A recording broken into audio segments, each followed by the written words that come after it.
The story about my dad relates back to just before I was born, apparently. He came down with multiple sclerosis. And he was about 30 years old when that happened. And it was kind of devastating for the family because he had been the breadwinner. And here he started stumbling when he'd get out of bed in the morning. And things would go okay for him for a while, and then he would recover and be okay, and then one morning he'd wake up and he'd be losing his balance again. And he already had two daughters that were 3 and 5 years older than I was. And it was a traumatic situation in the family because the doctors had no way of coming up with any kind of cure. This is back in 1940. And he had been to all different kinds of doctors, and they tried different kinds of therapies. And he was on wheat germ, from all I remember, for his meals and so on. He would have that with his breakfast all the time in the hope that it would restore some of the nerve damage that had been done to him. The multiple sclerosis affected him from the hips down and caused him to walk pulling his legs with his pants pockets with his arms for quite a while, until eventually it got to the place where he would use a cane to walk, to help him walk. And it was difficult for him to be on his legs, and it was frustrating. It was something that he had to deal with because it wasn't like him to be a quiet and still person. Although he was a quiet person in his own way, he was an active person at the same time. So they had been to many doctors, and the family had been concerned about it, aunts and uncles and my grandmother and so on, grandfather. And eventually he was prevailed upon by the rest of the family that lived out on Long Island. I grew up in Brooklyn, in New York, but the family most of the family lived out on Long Island, and they prevailed on him to come out to a church out there, where on a Sunday evening after this evening service, they had a healing service. So he thought that over a while with Mom, and decided that, okay, they would go out if it would help the family. He thought more about the family. He thought, this is what the Lord has given me. This is what I stay with.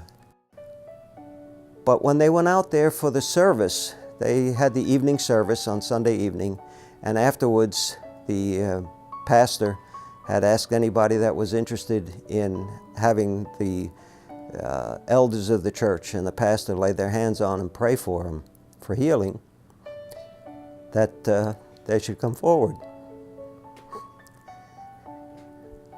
It's a little tough to tell. So Dad got up out of the chair and walked down to the front with his canes. And I don't know if there were any other people that were involved with the elders praying for him. But the elders and the pastor prayed for Dad. And he later said that when they prayed for him, the Lord spoke to him and said to him, "Carl, I can heal you right now. You can leave the canes here, and you can walk out a healed man. Or I can keep you the same way you are. And I can promise that I'll take care of you and your family." Tough decision. A real tough decision for Dad. Here he was. He had two options: to walk out without having any effects from the multiple sclerosis. So he stood there, or sat there, I don't know which it was, and he said, "Lord, whatever you will." And Dad went out with the canes. And he had multiple sclerosis for the rest of his life. He lived to be in his mid-70s. The multiple sclerosis stopped at his hips He always walked with canes, and I remember as a youngster,